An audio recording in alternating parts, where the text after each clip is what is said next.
السلام عليكم ورحمة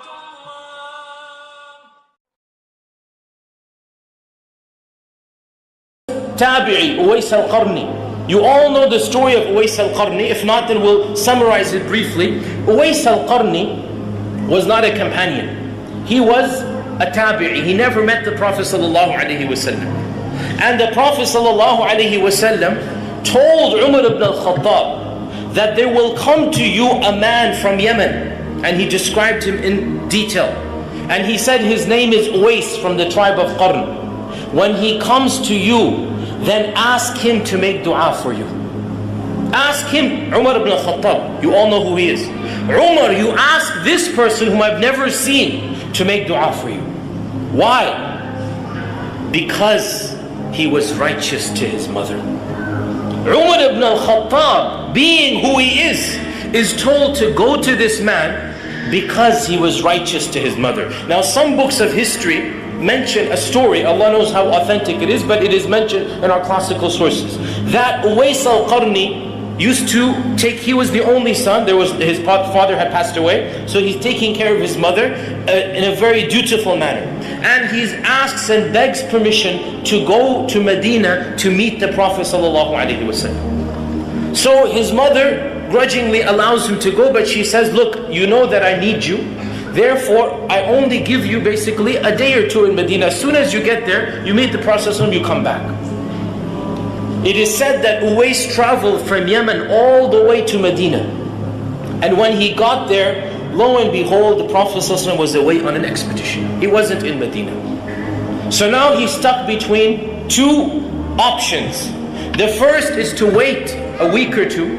He's traveled from Yemen. That's already a month's journey. The first is to wait a week or two. The Prophet ﷺ wouldn't be gone for more than a week or two. And wait for the Prophet ﷺ to return. And if he did, he would be raised in status from a tabi'i to a sahabi.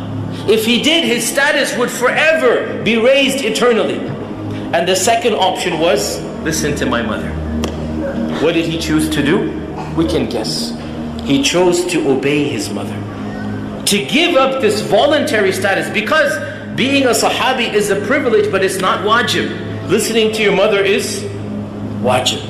And so, according to this riwayah, Uwais al-Qarni stayed a day or two, as much as his mother had allowed him, and then he rode his mount and he rode all the way back to Yemen. And he voluntarily, willingly gave up that status in order to please his mother.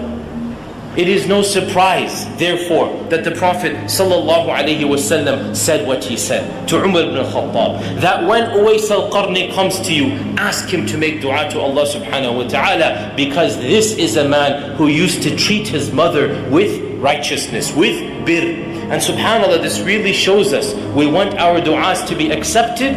Let us treat our parents with that dignity and respect that we deserve. We want Allah to bless us. We want the Prophet ﷺ to know who we are. Uwais al-Qarni, they never met. Allah's wahi came down. Jibreel told him who Uwais al-Qarni was. How magnificent of a status was this man, that Jibreel comes down to inform our Prophet ﷺ of this human being, this beautiful human being, whose only good that we know of, we don't know anything else about him, that's all we know, whose only good that we know of was كَانَ بِرًّا, he was barran, he was somebody who would treat his mother with that type of birr. And that is why the Prophet ﷺ never ceased to remind us and advise us to take care of our parents with the utmost gentleness and kindness. In one hadith he said, the largest door to Jannah and the middle door to Jannah, awsat means the largest and the middle, the largest door to Jannah that any person has is that of his parents. His parents are the easiest way that a person can enter Jannah. If you treat your parents with the respect and the love that they deserve, your easiest way to enter Jannah will be through that door.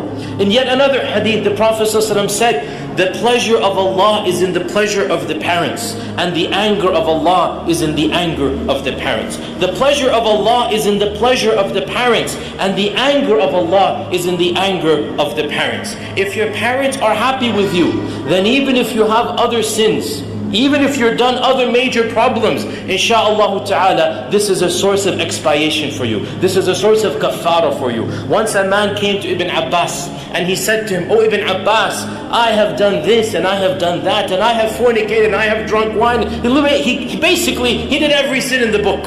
What can I do now to make up for this? Ibn Abbas said, "Are your parents alive?"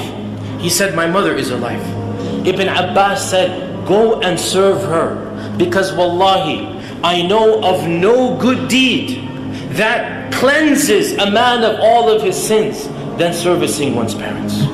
I know of no good deed that cleanses a man of all of his sins than serving one's parents."